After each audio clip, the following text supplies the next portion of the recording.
Hello student, मैं रवि कुमार, प्रवक्ता English Sumitra बालिका इंटर कॉलेज हैदरगंज के इस यूट्यूब चैनल पर आप सभी स्टूडेंट का हार्दिक स्वागत करते हैं। जैसा कि पिछले वीडियो में हमने कल नरेशन के बारे में पढ़ा। नरेशन क्या है, नरेशन कितने होते हैं, नरेशन के प्रकार। पिछले वाले वीडियो में हमने बताया कि नरेशन दो प्रकार के होता है, डायरेक्ट स्पीच और इनडायरेक्ट स्पीच। पहले वाले वीडियो में हमने बात कर ली थी डायरेक्ट स्पीच क्या होते हैं, उसके कितने प्रकार और कितने होते हैं, रिपोर्टिंग वर्ब क्या होती है, रिपोर्टेड स्पीच क्या होते हैं, हमने पिछले वाले वीडियो में पढ़ा था। आज हम इस वीडियो में नरेशन के दूसरे प्रकार यानी इनडायरेक्ट स्पीच का अध्ययन करेंगे। इनडायरेक्ट स्पीच किसे कहते हैं और इसकी पहचान कैसे होती है, हम इस एग्जाम्पल के थ्रू जानेंगे। सबसे पहले इनडायरेक्ट स्पीच किसे कहते हैं, तो इनडायरेक्ट स्पीच की डिफिनेशन हमने ब्लैक बोर्ड पे लिखा है। जैसा कि वक्ता के द्वारा, वक्ता अर्थात कर्ता, कर्ता मतलब नाउन या सब्जेक्ट के द्वारा कहे हुए शब्दों को ज्यों का त्यों, अर्थात वक्ता जिस प्रकार से बोलेगा हम उसकी बातों को सेम टू सेम ना लिख करके, ज्यों का त्यों ना लिख करके अन्य अर्थात अपने शब्दों में जब हम उस वक्ता के द्वारा कहे हुए शब्दों को लिखेंगे तो उसे अन्य शब्दों में ही लिखना इनडायरेक्ट स्पीच कहलाता है। यहाँ पे मैंने दो एग्जाम्पल लिखा है। फर्स्ट मैंने दिखाया है क्या है, डायरेक्ट स्पीच है, और दूसरा जो एग्जाम्पल है हमने उसको इनडायरेक्ट में चेंज किया है। तो सबसे पहले एक बार फिर से मैं इस वीडियो में बता दूं कि इसमें आप लोगों को बताऊंगा फिर से एक बार कि रिपोर्टिंग वर्ब इसमें क्या है, रिपोर्टेड स्पीच क्या है। तो सबसे पहले हम पहला एग्जाम्पल जो लिखे हैं डायरेक्ट स्पीच, इसमें देखेंगे तो इसमें लिखा है he said, comma invert comma, I am going to school। तो सबसे पहले मैं इस पहले वाले एग्जाम्पल में आप सभी को बताना चाहूंगा कि रिपोर्टिंग वर्ब और रिपोर्टेड स्पीच क्या है। हमने कल रिपोर्टिंग वर्ब की डिफिनेशन लिखी थी कि इन्वर्टेड कामा के बाहर वाला भाग, अर्थात आप लोगों को बताया भी था कि ये जो कामा हमारा होता है डबल में, इसी को बोलते हैं इन्वर्टेड कामा। इसके बाहर का भाग अर्थात कौन सा है बाहर का भाग, ये हमारा कहलाएगा रिपोर्टिंग वर्ब। हम ऐसे भी लिख सकते हैं आरबी का मतलब रिपोर्टिंग वर्ब। और दूसरा जो मैंने बताया था कि इन्वर्टेड कामाज के अंदर वाला भाग, अर्थात इसके अंदर का जो भाग है इसको क्या कहेंगे, तो इसके अंदर का भाग ही हमारा कहलाता है रिपोर्टेड स्पीच। अब हमने जैसा कि डिफिनेशन लिखा है, हमको इनडायरेक्ट के बारे में आज पढ़ना है। तो इनडायरेक्ट के बारे में देखिए, दूसरा एग्जाम्पल में मैंने लिखा है डिफिनेशन कि वक्ता के द्वारा कहे हुए शब्दों को ज्यों का त्यों ना लिखकर जब हम अपने शब्दों में उसे व्यक्त करेंगे तो वही हमारा कहलाता है इनडायरेक्ट स्पीच। देखते हैं example, he said that he was going to school। तो क्या इसमें जो पहला एग्जाम्पल है और दूसरा एग्जाम्पल है इसमें कुछ मैच कर रहा है क्या, दोनों सेम है? नहीं, क्योंकि यहाँ पर वक्ता ने कहा I am going to school। हम वक्ता के द्वारा जो कथन है, बोला गया कथन है, उसको सेम टू सेम ना लिख करके हम अपने शब्दों में जब उसको व्यक्त करेंगे, जब हमने वक्ता के प्रश्नों का उत्तर दिया तो सेम टू सेम नहीं, उसको अपने शब्दों में दिया है, तो यही हमारा कहलाता है इनडायरेक्ट स्पीच। जैसा कि आप सभी देख सकते हैं, he said that he was going to school। अब इसमें प्रश्न उठता है, बहुत से लोगों के मन में उठ रहा होगा कि that कहां से आया, he कहां से आया और was। हमारा एक टॉपिक अभी नहीं है। सबसे पहले हमारा यही टॉपिक है इनडायरेक्ट स्पीच किसे कहते हैं। हमको ये देखना है कि जो डायरेक्ट स्पीच है और इनडायरेक्ट स्पीच है सेम टू सेम है, नहीं है, डायरेक्ट अलग है, इनडायरेक्ट अलग है। तो जब हम वक्ता के प्रश्नों का उत्तर देंगे और भी उत्तर अपने शब्दों में देंगे, वही हमारा कहलाता है इनडायरेक्ट स्पीच।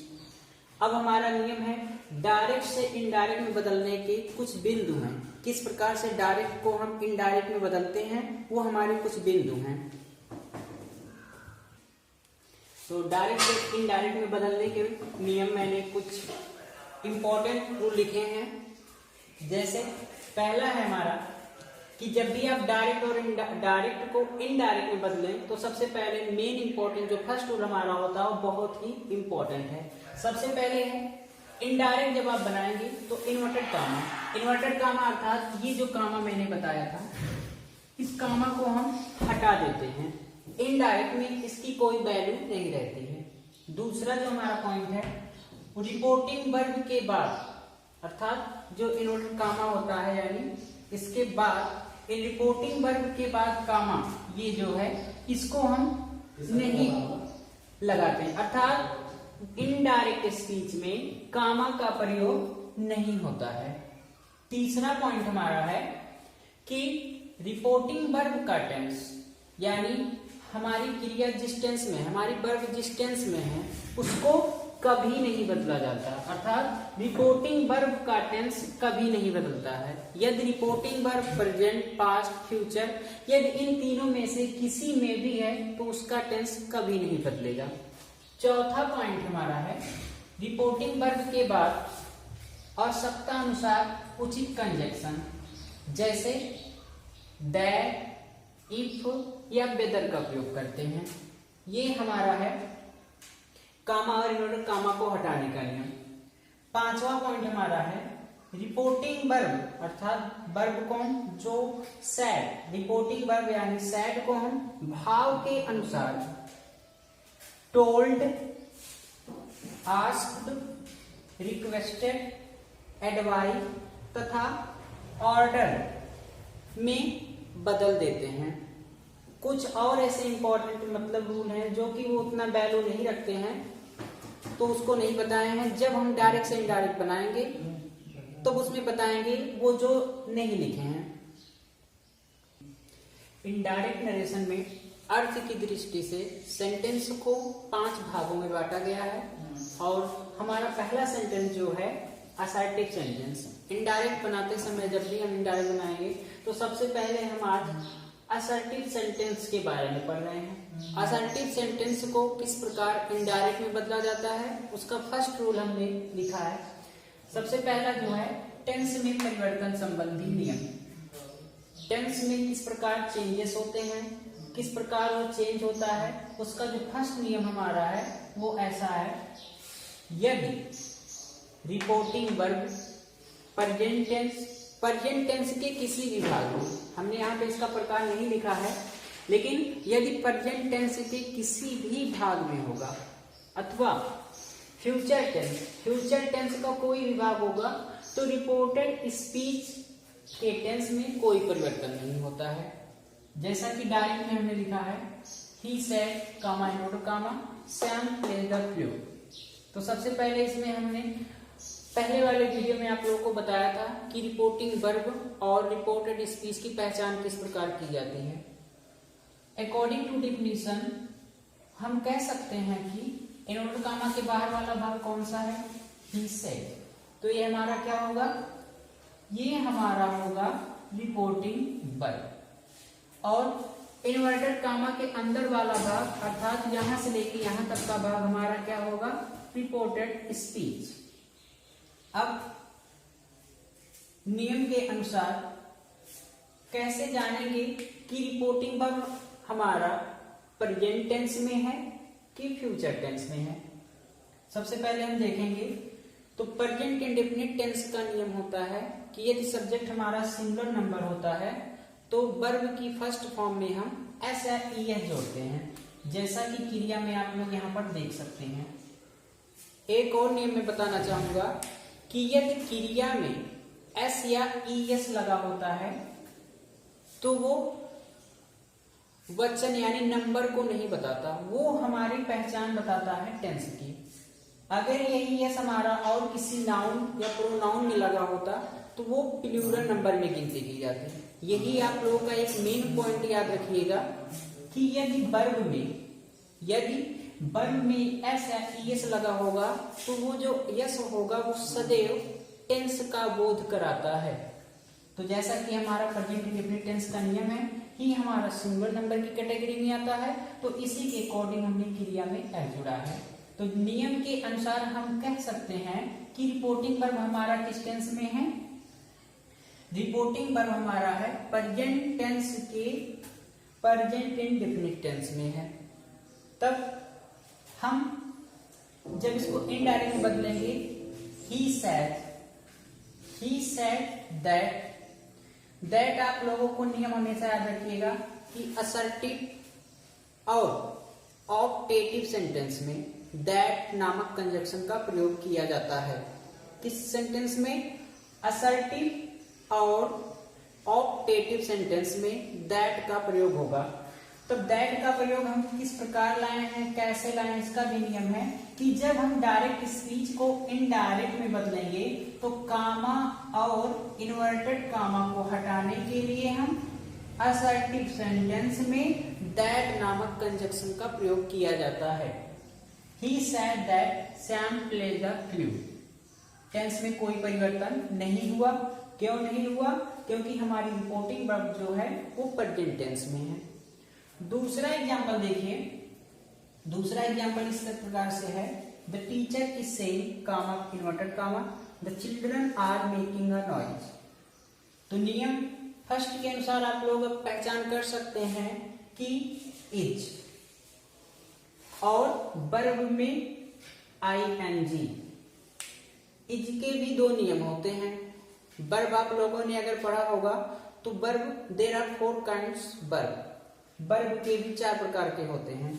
इज यहाँ पर आया है तो इसकी अलग वैल्यू है, और अगर इज और कहीं आ जाए तो इज के कई सारे नियम होते हैं। लेकिन यहाँ पर इज किसके रूप में आया है, किसका कार्य कर रहा है?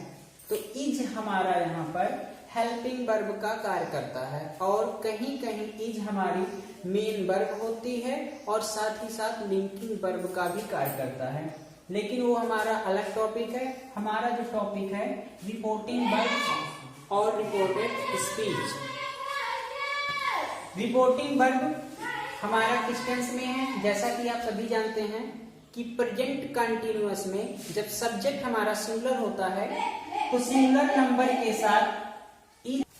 दूसरा एग्जांपल हमारा है डायरेक्ट में, the teacher is saying comma the children are making a noise. अब इसकी हम पहचान करेंगे कि रिपोर्टिंग वर्ब हमारा किस टेंस में है। रिपोर्टिंग वर्ब अर्थात कामा के जो बाहर का भाग है। ऊपर वाले एग्जांपल में मैंने बताया फिर से एक बार रिपोर्टिंग वर्ब और रिपोर्टेड स्पीच की पहचान। तो याद रखिएगा स्टूडेंट कि कामा के इधर वाला भाग, कामा के जो इधर वाला भाग रहेगा वो सदैव आपका रिपोर्टिंग वर्ब, और इस कामा के अंदर का जो भाग होगा वो रिपोर्टेड स्पीच। इसलिए बार बार इसे बता रहा हूं क्योंकि पूरे नरेशन में सबसे ज्यादा जो वैल्यू होती है, जिसमें चेंजेस होते हैं, इसी के अंदर होते हैं। अर्थात रिपोर्टिंग वर्ब में कभी कोई चेंज नहीं होता है। तो इसीलिए कह रहा हूं कि रिपोर्टिंग स्पीच चाहे कहो या रिपोर्टेड स्पीच, अगर आप लोगों की इसकी पहचान है तो नरेशन में मेन इंपॉर्टेंट हमारा रिपोर्टेड स्पीच होता है। तो दूसरा देख सकते हैं एग्जांपल। अब रिपोर्टिंग वर्ब है किस टेंस में? सब लोगों ने प्रेजेंट कंटिन्यूअस पढ़ा है।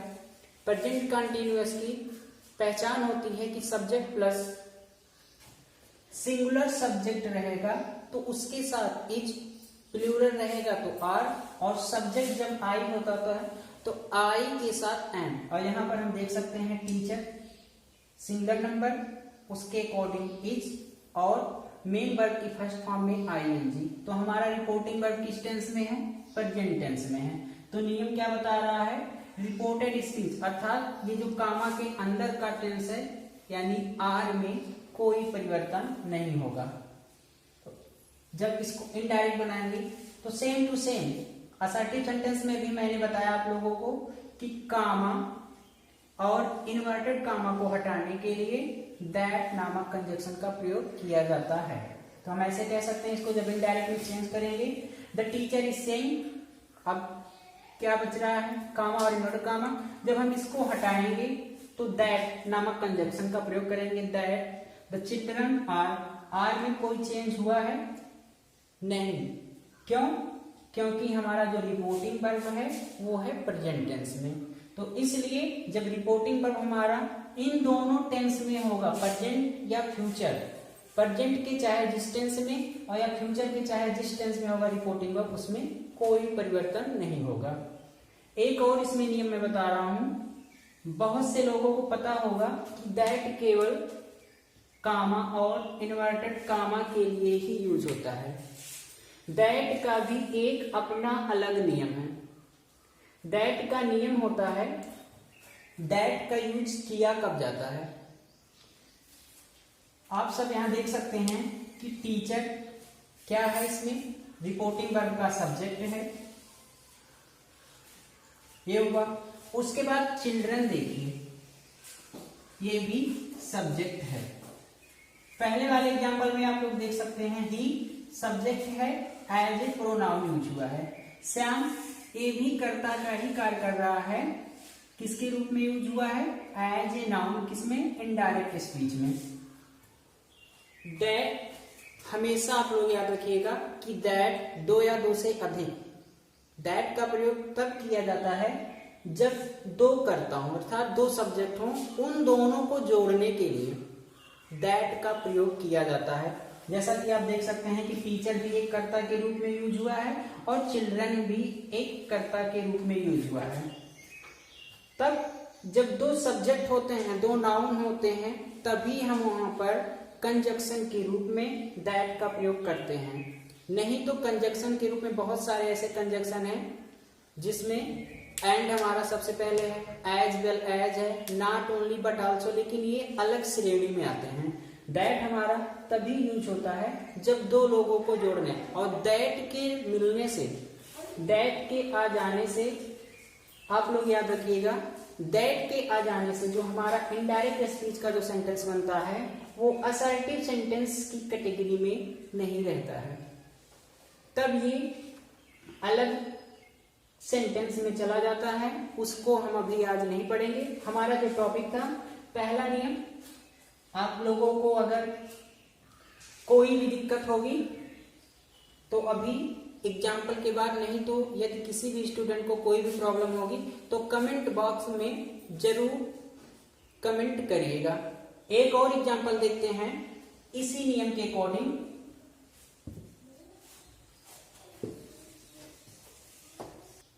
अगला हमारा एग्जाम्पल है, Ram will say comma another comma they are playing a match. ये हमारा उन दो एग्जाम्पलों से थोड़ा हटके है, क्योंकि हमने दोनों एग्जाम्पल में केवल प्रेजेंट टेंस की चर्चा की थी, फ्यूचर की नहीं। तो तीसरा एग्जाम्पल हमारा फ्यूचर पे है। सब लोगों को पता होगा कि बिल और सेल किस एक्सिलरी में होते हैं। बिल और सेल को कौन सी एक्सिलरी कहा जाता है? बिल सेल को आप लोग हमेशा याद रखिएगा कि इनको प्राइमरी एक्सिलरी की कैटेगरी में मत रखिएगा, क्योंकि ये प्राइमरी एक्सिलरी के रूप में होती हैं, लेकिन इनको प्राइमरी एक्सिलरी का दर्जा नहीं दिया जाता। और बिल और सेल, ये सबसे सिंपल पहचान होती है टेंस की भी और ट्रांसलेट करते समय। तो बिल सेल किस टेंस में यूज होता है? सबको पता है, किसमें? फ्यूचर में। फ्यूचर टेंस की पहचान होती है बिल सेल, आईवी के साथ सेल, और बाकी जितने भी कर्ता होते हैं हमारा वो, उन सभी के साथ बिल का प्रयोग किया जाता है। तो कामा के बाहर वाले भाग में कौन सी एक्सिलरी आई है, अर्थात बिल आई है, तो आप लोग जान गए रिपोर्टिंग वर्ब हमारा किस टेंस में है? फ्यूचर टेंस में है। तो अब इसमें परिवर्तन में आप लोग को कोई दिक्कत होगी नहीं, क्योंकि मैंने लिखा है कि जो रिपोर्टेड स्पीच का टेंस होगा, अर्थात कामा, इन्वर्टेड कामा के अंदर वाले टेंस में कोई परिवर्तन नहीं। अर्थात ये भी यहाँ पे बेयर है तो बेयर ही रहेगा, इसमें कोई परिवर्तन नहीं होगा। क्यों? क्योंकि हमारी रिपोर्टिंग वर्ब किस टेंस में है? फ्यूचर में है। जब इसको इनडायरेक्ट में बदलेंगे तो ऐसे ही रहेगा, राम विल से। अब बच रहा है कामा और इन्वर्टेड कामा। इसको हटाने के लिए किस कंजक्शन का प्रयोग करेंगे? तो उससे पहले आप लोग देख लीजिए हमारा सेंटेंस किस टेंस में है। सब्जेक्ट भी है, हेल्पिंग वर्ब भी है और मेन वर्ब भी है। तो सब्जेक्ट, हेल्पिंग वर्ब और मेन वर्ब किस सेंटेंस में होता है? तो ऊपर आप लोग देख रहे हैं क्या लिखा गया है? असर्टिव सेंटेंस है। तो असर्टिव सेंटेंस यहां से बोध हुआ, ये हमारा रिपोर्टेड स्पीच का जो सेंटेंस है, कौन सा सेंटेंस है? असर्टिव है। तो इसलिए इन्वर्टेड कामा को हटाने के लिए हम दैट नामक कंजक्शन का प्रयोग करेंगे। अब रही बात यहाँ पर राम है और यहाँ पर दे है, तो इसका अलग नियम है, उसको हम अगले वीडियो में बताएंगे कि दे और राम में अंतर क्या है। तो दे हमारा प्रोनाउन है और राम हमारा नाउन है। यदि यहाँ पर कोई नाउन हो या प्रोनाउन हो, अर्थात हम ऐसे कह सकते हैं कि यदि रिपोर्टेड स्पीच के सेंटेंस में हमारा थर्ड पर्सन का प्रोनाउन होता है तो प्रोनाउन में कोई चेंजेस नहीं होते हैं। तो दे हमारा थर्ड पर्सन की कैटेगरी में आता है, तो दे को भी ऐसे उतार लेंगे और बेयर तो रहेगा ही। They bear playing a match. एक बार फिर से बता दे रहा हूं कि फर्स्ट रूल हमारा जो है टेंस में परिवर्तन संबंधी नियम में जो फर्स्ट रूल हमारा है तो यही है, यदि reporting verb present indefinite, present continue, present perfect continuous या future indefinite, future continuous, future perfect continuous, इन चारों टेंस में होगा तो इस नियम को आप लोग फोकस करिएगा, ज्यादा से ज्यादा ध्यान दीजिएगा कि रिपोर्टेड स्पीच के टेंस में आप लोग कभी भी परिवर्तन ना करिएगा। कब? जब आप लोग पहचान करेंगे प्रेजेंट या फ्यूचर टेंस के किसी भी भाग में होगा तो रिपोर्टेड स्पीच के टेंस में कोई परिवर्तन नहीं होगा। यदि किसी भी स्टूडेंट को कोई भी प्रॉब्लम हो, सबसे पहले तो आप सभी से हम यही रिक्वेस्ट करेंगे कि सब हमारे इस सुमित्रा इंटर कॉलेज के यूट्यूब चैनल को सब्सक्राइब करिए। यदि किसी को भी कोई दिक्कत हो तो हमारे इस चैनल पर कमेंट बॉक्स में आकर के कमेंट कर सकते हैं।